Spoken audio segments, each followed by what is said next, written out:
ये बड़ा अपडेट इस वक्त सुप्रीम कोर्ट से अपडेट आने का सिलसिला जारी है। एक पल की भी आपकी नजर हटी और आप सूबे की बदलती हुई सियासत कैसे वो पल पल बदल रही है उससे चूक सकते हैं। सिंघवी ने कोर्ट से वक्त मांगा है हलफनामा दाखिल करने के लिए।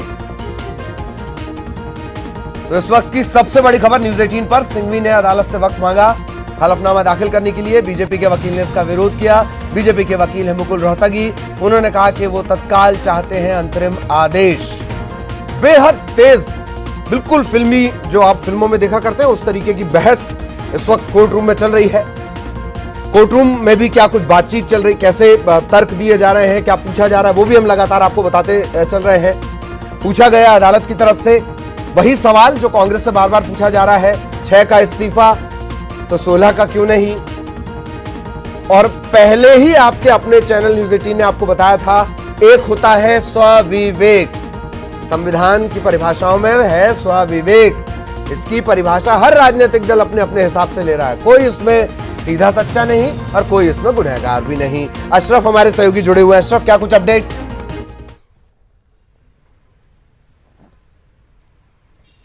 देखिए ललित, अभी कोर्ट में हियरिंग चल रही है, सुप्रीम कोर्ट में दोनों पक्ष रख रहे हैं। भाजपा की तरफ से तुषार मेहता है, वो अंतरिम आदेश जारी करने की बात कर रहे हैं, जबकि जो कांग्रेस के वकील हैं वो इसको टालना चाहते हैं। वो कभी कहते हैं कि जो विधायक है उनको यहाँ बुलाया जाए, फिर ये भी दलील देते हैं कि अगर वो नहीं आ रहे तो इस्तीफा दे दिया है तो उनकी सदस्यता ख़त्म करके सिर्फ इन्हीं जो 22 सीटें हैं यहाँ पर उपचुनाव कराया जाए, उसके बाद शक्ति परीक्षण हो। तो मतलब ये है कि तब तक सरकार रहने दी जाए। इस तरह की जो आर्ग्यूमेंट्स हैं वहाँ कोर्ट में चल रही है। कोर्ट भी इस पर कई तरह के सवाल पूछ रही है दोनों से। जी अशरफ, मैंने अभी अपने दर्शकों को बताया है कि बिल्कुल फिल्मी सीन चल रहा है कि आप यहां पर कोई, हालांकि सनी देओल नहीं है जो तारीख पर तारीख मांग रहा हो, कुछ लोग ऐसा चाह सकते हैं, लेकिन नजारा बिल्कुल वही होगा।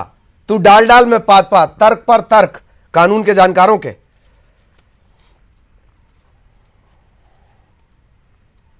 बिल्कुल यही करीब करीब स्थिति है। यहाँ पर दोनों तरफ से तर्कों का दौर जारी है, लेकिन देखना ये होगा कि सुप्रीम कोर्ट क्या फैसला देती है, क्योंकि सबकी नज़रें सुप्रीम कोर्ट पर हैं।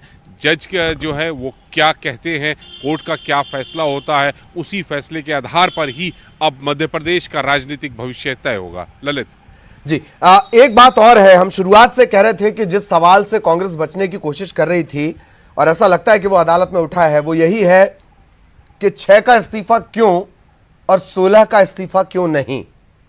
अशरफ,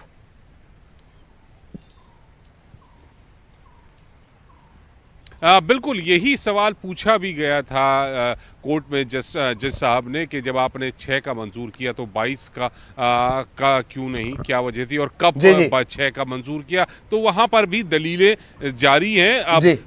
लेकिन ये जो सवाल है, सब जानते हैं कि राजनीतिक रूप से ज्यादा इसके मायने हैं। चलिए, मैं अशरफ आपको रोक रहा हूं और इस वक्त हम पीसी शर्मा साहब के पास अपने दर्शकों को लिए जा रहे हैं।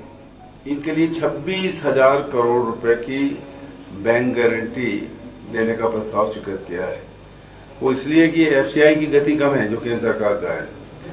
पिछले वर्ष का जो डिफरेंस होता है पूर्ति का, वो अभी तक केंद्र सरकार नहीं कर पाई है, जिससे किसानों की फसल का जो पैसा है उनको तुरंत मिल सके। इसलिए ये गारंटी दी गई है और उसको समय पे पैसा मिल सके। तो ये किसानों के हित में बहुत बड़ा आज ये फैसला लिया गया है। इसके अलावा एक मुख्यमंत्री पेयजल योजना और सीवेज प्रबंधन परियोजनाओं, इसमें जो टेंडर्स पहले हो गए थे, लेकिन इस में ये नियम है कि अगर कोई जीएसटी अलग से लग जाए, बाद में लग जाए, तो कॉन्ट्रैक्ट वो उसमें जुड़ जाता है। और इसमें मुख्यमंत्री पेयजल योजना में आधा जो वहन होता है, जो बड़ा जीएसटी, वो सरकार को करना होता है, आधा ठेकेदार करना होता है। तो जो सरकार का पोर्शन है उसकी अनुमति आज ली गई मंत्रिमंडल से, तो उसकी सहमति व्यक्त कर दी गई है। इसके अलावा एक बड़ा निर्णय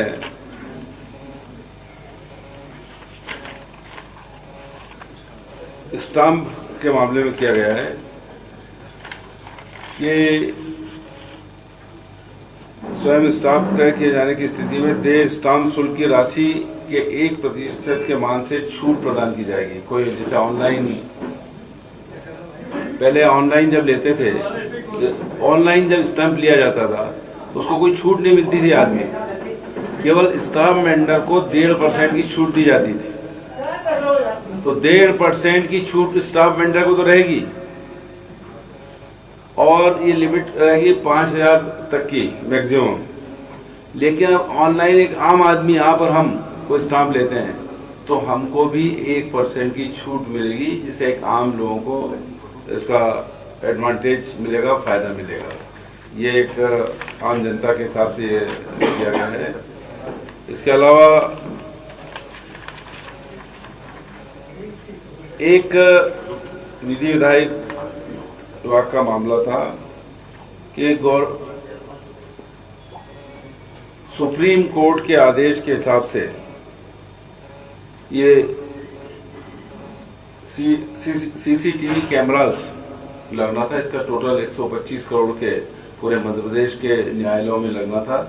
लेकिन अभी जो अनुमति मिली है पीएचसी से कि पहले उसमें 40 करोड़ रुपए 2020-21 तक 40 करोड़ रुपए स्वीकृत किए हैं। पहले उसमें एक मॉडल उसमें जबलपुर के कोर्ट में सीसीटीवी कैमरे लगेंगे पायलट प्रोजेक्ट के रूप में। तो ये इसको भी कर दिया गया है। जबलपुर के न्यायालयों में, जिला एवं तहसील न्यायालयों में सर्वप्रथम इसको लागू किया जाएगा और जिससे सुचारू रूप से और लोगों को कहीं कोई गड़बड़ न हो, इस सब चीज की लोगों को जानकारी रहेगी। इसके अलावा सरदार सरोवर परियोजना के संबंध में माननीय उच्चतम न्यायालय नई दिल्ली ने नर्मदा बचाओ आंदोलन एनबीए और जो याचिका थी उसमें कहा गया था, तो उसके अनुसार माननीय उच्च न्यायालय से सेवानिवृत्त न्यायाधीश श्री शंभू सिंह, श्री सैयद अली नकवी, श्री IAS श्रीवास्तव, श्री SL जैन एवं श्री SS द्विवेदी की संविदा नियुक्ति की अवधि में 31 मार्च 2021 तक की वृद्धि की गई है। वृद्धि की गई है पहले से। शिकायत निवारण प्राधिकरण है ये। इसके अलावा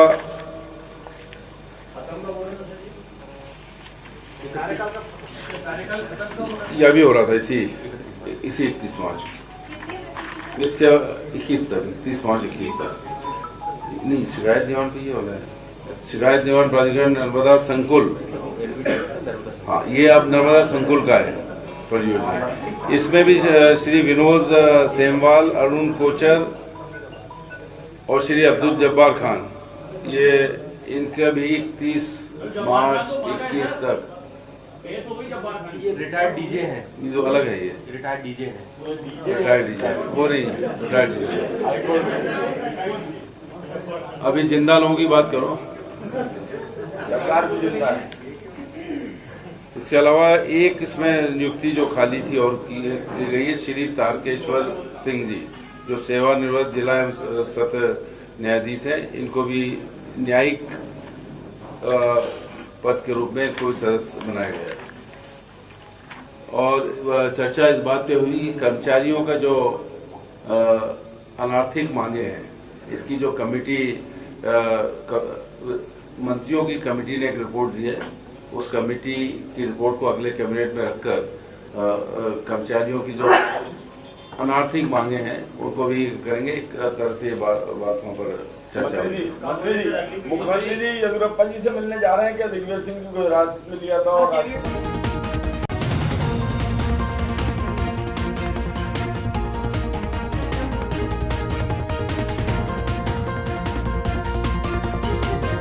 न्यूज 18 पर इस वक्त की सबसे बड़ी खबर, ये अपडेट इस वजह से भी कि अदालतें सबूतों पर, कानूनों पर चलती हैं। जस्टिस चंद्रचूड़ ने कहा स्पीकर को पहले इस्तीफा स्वीकार करना होगा। बड़े मायने इस ब्रेकिंग के इस बड़े अपडेट के हैं। न्यूज 18 पर सबसे बड़ा अपडेट, स्पीकर को पहले इस्तीफा स्वीकार करना होगा, स्पीकर को खुद को संतुष्ट करना होगा। हमने आपसे कहा था स्वविवेक, स्पीकर देखेंगे, उन्हें इस्तीफा स्वीकार करना है नहीं करना है। इसी को लेकर यह सारा मसला, उन्हीं इस्तीफों को लेकर 22 जो सियासी सैलानी हैं उनके इस्तीफों को लेकर यह सुनवाई इस वक्त चल रही है। स्पीकर को पहले इस्तीफा स्वीकार करना होगा, खुद को संतुष्ट करना होगा। जस्टिस DY चंद्रचूड़ उन्होंने ये बात कही है और इस वक्त कार्रवाई लंच के लिए रुक गई है। 2 बजे फिर इस मामले की सुनवाई होगी। बड़ा अपडेट यह है, इस पर नजर लगातार बनाए रखें दर्शक। सहयोगी सुशील इस वक्त हमारे साथ जुड़े हुए हैं। सुशील, DY चंद्रचूड़ साहब ने जो कहा वो हम इस वक्त अपनी स्क्रीन पर दिखा रहे हैं, थोड़ा और सरल व्याख्या इसकी आप करें हमारे दर्शकों के लिए। जी देखिए ललित, साफ तौर से इस पूरे मामले में जो सुनवाई हुई उस सुनवाई का साफ तौर से ये रहा कि जस्टिस चंद्रचूड़ ने कहीं ना कहीं ये इशारा जरूर किया है कि इस पूरे मामले में स्पीकर को कहीं ना कहीं इस्तीफा पहले स्वीकार करना होगा। हालांकि ये एक जज के इस्तीफे की तरह नहीं है, क्योंकि इसमें स्पीकर को संतुष्ट करना होगा। तो ये कहीं ना कहीं एक इंडिकेशन जरूर है जस्टिस चंद्रचूड़ का कि इस पूरे मामले में जिस तरह इस्तीफा दिया गया है तमाम विधायकों के द्वारा, उस इस्तीफे पर विचार करने के लिए स्पीकर को समय दिया जाना चाहिए। जिस तरह मध्य प्रदेश सरकार की तरफ से अभिषेक मनु सिंघवी ने कहा कि 6 लोगों के इस्तीफे 22 विधायकों में से अभी तक स्वीकार किए गए हैं, बाकी जो रेस्ट MLAs हैं उनके इस्तीफे पर अभी कोई विचार नहीं किया जा रहा है, क्योंकि स्पीकर का अपना एक विशेषाधिकार है। और जब तक स्पीकर को नहीं संतुष्ट किया जाएगा कि आखिर विधायक किन आधार पर इस्तीफा दे रहे हैं, जब तक उन्हें आना नहीं होगा, उनको स्वतः बताना होगा। क्योंकि जिस तरह अधिकार है 10th शेड्यूल में कि स्पीकर के सामने खुद विधायकों को आकर बताना पड़ता है कि उनका इस्तीफा है और वो इन परिस्थितियों में इस्तीफा दे रहे हैं। तो ये कहीं ना कहीं एक इंडिकेशन जरूर है जस्टिस चंद्रचूड़ का कि इस पूरे मामले में स्पीकर को संतुष्ट करना होगा और इसीलिए इस पूरे मामले पर कहीं ना कहीं मामला फंस सकता है। हालांकि DY चंद्रचूड़ ने यह भी कहा कि अगर स्पीकर के द्वारा उनके इस्तीफे का परीक्षण किया जाएगा तो ये उनका अपना अधिकार है, क्योंकि स्पीकर का ये कर्तव्य है कि वह जांचने के लिए बाध्य हैं कि किसी भी विधायक को इस्तीफा देने के लिए मजबूर तो नहीं किया जा रहा है। तो ललित, कहीं ना कहीं अभी तक जो बहस चली है उस बहस के मुताबिक बीजेपी की तरफ से बार बार ये कहा जा रहा है कि मामला अभी विधायकों से संबंधित नहीं है, मामला फ्लोर टेस्ट से संबंधित है। लेकिन कहीं ना कहीं इस पूरे मामले में जस्टिस चंद्रचूड़ बार बार स्पीकर के 10th शेड्यूल को लेकर ये बार बार कह रहे हैं कि स्पीकर को कहीं ना कहीं ये मौका दिया जाना चाहिए कि वो उन तमाम जो इस्तीफा विधायकों ने दिया है वो उनकी मर्जी से है या फिर नहीं।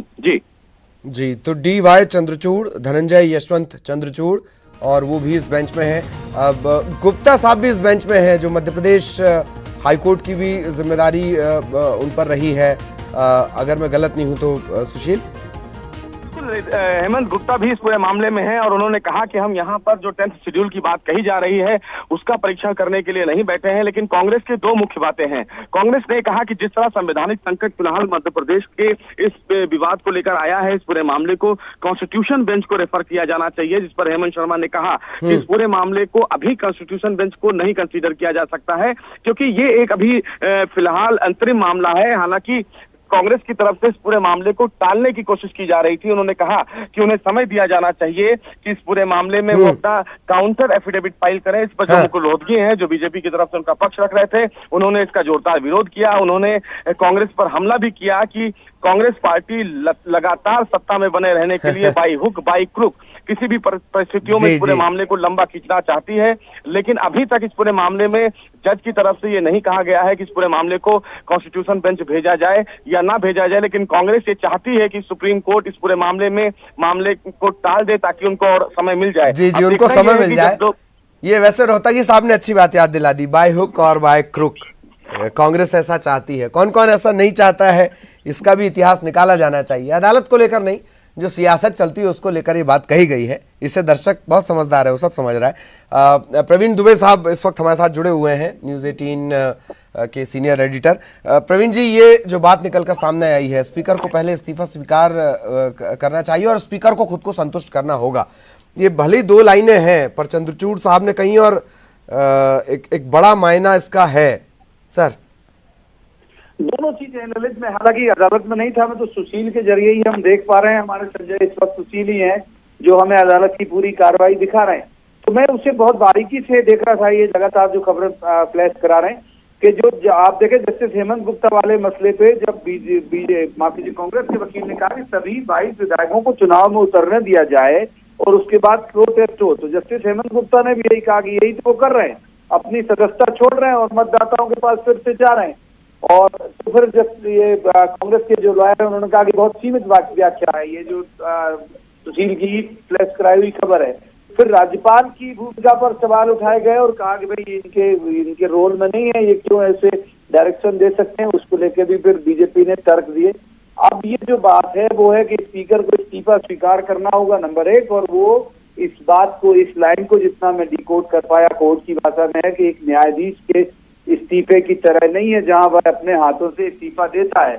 यानी अगर वो मेल के जरिए दे रहे हैं, अगर वो हर तरह से इत्मीनान कराते हुए दे रहे हैं कि बिना किसी दबाव, बिना किसी उसके मैं दे रहा हूं, तो फिर उसे इस्तीफा मंजूर किया जाना चाहिए। ये लाइन मुझे लगती है कि इसी लाइन पे है ये कि स्पीकर को खुद को संतुष्ट करना होगा, यानी उन्हें इत्मीनान रखना चाहिए, जैसे उन 6 के लिए इत्मीनान रखा कि हाँ ये किसी दबाव में नहीं है और ये नहीं है। तो बीजेपी तो चाहती यही है ललित, अगर हम पूरे इस मसले को देखें कि बीजेपी तो चाहती यही है कि इनके इस्तीफे हो जाने चाहिए। 22 अगर सीधे केक के एक हिस्से से काट दिए जाएंगे तो जो केक की शक्ल है, जो जनमत के केक की शक्ल है, वो विद्रूप हो जाएगी और यही बीजेपी चाहती भी है। हालांकि हम इस पूरे मसले में सुशील बेहतर बताएंगे क्योंकि वहां मौजूद हैं, लेकिन इस पूरे मसले पे मुझे लग रहा है कि तो उठ बैठने की अभी तक तो गुंजाइश दिखती है कि कोर्ट का जो डायरेक्टर है हो सकता है इस्तीफे मंजूर करा के वो कह दे कि कांग्रेस भी यही चाहती है कि इस्तीफे मंजूर करा लीजिए और उसके बाद फिर इनसे यहाँ पे मिडटर्म कराइए, माफ कीजिए, इनकी जो सीटें खाली हैं वहां पर वो कराइए वोट और फिर देखिए कि हम अल्पमत में है कि नहीं। इतना लंबा कोर्ट इंतजार करेगी इसमें संशय है, लेकिन हाँ ये बात तय है कि हम जो आप सुबह से कह रहे थे कि आज किसी ना किसी नतीजे की तरफ बढ़ रही है एमपी की सियासत, ये कोर्ट के अभी तक के डायरेक्शन को देख के लगता है ललित। जी, लगातार सुशील भी हमारे साथ बने हुए हैं और जैसा कि प्रवीण जी भी कह रहे थे, सुशील नहीं है आज, वो संजय हैं और सूबे की सियासत पर उनकी नज़र बहुत मायने रखेगी। सुशील, क्या ये माना जाए कि शाम तक या जब तक भी ये सुनवाई चलती है उसके बाद जब अदालत फैसला तो नहीं कहेंगे, अदालत जो कुछ भी निर्देश, अदालत जो कुछ भी आदेश देगी वो किसी एक पड़ाव तक पहुंचेगा सुशील? जी देखिए ललित, पहले तो मैं प्रवीण जी को धन्यवाद कहूंगा कि उन्होंने मेरी इस अलर्ट को अपने आधार पर लिया। हालांकि प्रवीण जी काफी मजे हुए एडिटर हैं, वो बहुत ही बारीकी से वो बात कह गए जो शायद अदालत थोड़ी देर में कहेगी, क्योंकि कहीं ना कहीं स्पीकर को लेकर डीवाई चंद्रचूड़ का जो इशारा है वो साफ तौर से ये कहता है कि स्पीकर को संतुष्ट करना होगा और इसीलिए स्पीकर ने जो याचिका अपने आधार पर सुप्रीम कोर्ट में लगाई है उसमें साफ तौर से उनका कहना है कि उन पर किसी भी प्रकार का कोई दबाव नहीं है। लेकिन ललित, जिस तरह कांग्रेस बार बार सुप्रीम कोर्ट में काउंटर कर रही है कि उन तमाम स्पीकर्स को सामने लाना चाहिए, ऐसे में सुप्रीम कोर्ट इस पूरे मामले पर अभी विचार नहीं कर पा रहा है। हालांकि हेमंत शर्मा ने यह जरूर इशारा किया कि हम ये चाहते हैं कि इस विवाद का हल जल्द से जल्द निकले और इसीलिए वो चाहते हैं कि जो विधायकों का इस्तीफे से संबंधित याचिका यहाँ है वो उस इस्तीफे पर खुद स्पीकर को संतुष्ट होना होगा कि स्पीकर तमाम जो विधायक हैं उन्होंने बिना किसी दबाव के इस्तीफा दिया है और इसीलिए कांग्रेस ये चाहती है कि उनको थोड़ा सा समय दिया जाना चाहिए ताकि वो इस पूरे मामले में रिस्पांस फाइल करें और उधर कमलनाथ सरकार को मौका मिल जाए ताकि वो तमाम जो विधायकों के साथ वो मिलना चाहते हैं, कम्युनिकेट करना चाहते हैं, वो उनको समय मिल जाए। लेकिन जिस तरह डीवाई चंद्रचूड़ ने बार बार ये कहा कि विधायकों की तरफ से जो पिटीशन है हम उसको कंसीडर करेंगे, तो जैसा प्रवीण जी अभी थोड़ी देर पहले कह भी रहे थे कि स्पीकर को इस मामले में अपने आप को संतुष्ट करना होगा। अब देखना यह है कि 2 बजे जब सुप्रीम कोर्ट इस मामले में सुनवाई करता है तो अभिषेक मनु सिंघवी क्या इस पूरे मामले को टालने की कोशिश करते हैं कि इस पूरे मामले की सुनवाई कल के लिए स्थगित कर दी जाए या इस पूरे मामले को कॉन्स्टिट्यूशन बेंच भेजा जाए, क्योंकि कहीं ना कहीं संवैधानिक संकट फंस सकता है। लेकिन गवर्नर के आदेश को मानना कहीं ना कहीं इस पूरे मामले में काफी इंपॉर्टेंट होगा, क्योंकि जिस तरह गवर्नर ने लेटर लिखकर फ्लोर टेस्ट की बात कही थी, ऐसे में अब कांग्रेस ये कह रही है कि वो तमाम विधायक इस्तीफा दे चुके हैं, लिहाजा चुनाव पहले कराया जाए। सेम यही मामला कर्नाटक में भी हुआ था, तो सुप्रीम कोर्ट ने ये कहा था कि जितने विधायक अभी मौजूदा स्थिति में हैं, उन विधायकों के द्वारा हम फ्लोर टेस्ट करवा सकते हैं। और 24 घंटे का समय ललित दिया गया था, लेकिन विधायक दल वहां पर अपनी बातचीत करने में 72 घंटे तक का समय उन्होंने कर लिया था। तो कहीं ना कहीं सुप्रीम कोर्ट इस पूरे मामले में अभी कुछ अंतरिम आदेश दे सकता है। हालांकि कांग्रेस नहीं चाहती है कि इस मामले में सुप्रीम कोर्ट कोई अंतरिम आदेश दे, क्योंकि मामला संवैधानिक वैधानिकता को से लेकर जुड़ा हुआ है। तो सुप्रीम कोर्ट भी इस पूरे मामले में बहुत ही मजबूती से और बहुत ही गहराई से आगे बढ़ना चाहती है, क्योंकि कहीं ना कहीं सुप्रीम कोर्ट का फैसला लार्जर इंपैक्ट को तैयार करता है। क्योंकि सवाल ये भी उठा कि आज फिलहाल 22 विधायकों को हाईजेक किया गया है, दवे साहब ने जैसा बोला था, और उसके बाद कल राजस्थान में भी कुछ विधायकों को हाईजेक कर लिया जाएगा। तो सुप्रीम कोर्ट वक्त की कमी है, आगे हम आपसे लेकिन जुड़ते रहेंगे। लेकिन अगर मैं एक 30 सेकंड में आपसे जवाब चाहूंगा। चंद्रचूड़ सिंह साहब वही है जिन्होंने अपने पिता का ही एक 33 साल पुराना एडल्टरी केस का जो फैसला था उसे पलट दिया था, और कुछ दिनों पहले इन्होंने ये भी कहा है कि असहमति देशद्रोह नहीं है। मैं सही हूं? अपनी जानकारी मेरी सही है सुशील? जी बिल्कुल ललित, आपकी जानकारी पर शक नहीं किया जा सकता है, क्योंकि आप बेहतर इन चीजों को समझ रहे हैं। और चंद्रचूड़ साहब चूंकि कॉन्स्टिट्यूशनल वैलिडिटी को लेकर काफी अच्छे जज माने जाते हैं, हालांकि वो किसी भी पक्ष में फैसला नहीं देते हैं, क्योंकि उनका अपना पर्सनल व्यू है, और इसीलिए जो टिप्पणियां की जाती हैं वो बहुत तल्ख होती हैं, चाहे वो गवर्नमेंट के फेवर में हो या गवर्नमेंट के अगेंस्ट हो। और इसीलिए चंद्रचूड़ साहब का चंद्रचूड़ साहब का जो ऑब्जर्वेशन है इस मामले में, वो काफी अहम होगा, और वही इशारा होगा कि ये केस मुड़ किस साइड में रहा है। जी, और वो मैं शुरुआत से कह रहा हूं कि वो जाहिरा तौर पर आगे कोर्ट किया जाने वाला है, जैसे बोमैया केस था। बहुत बहुत शुक्रिया प्रवीण जी, आपका भी, सुशील आपका भी। लेकिन आगे हम लगातार आपके पास अपडेट के लिए आते रहेंगे। यहाँ एक ब्रेक के लिए रुक रहे हैं।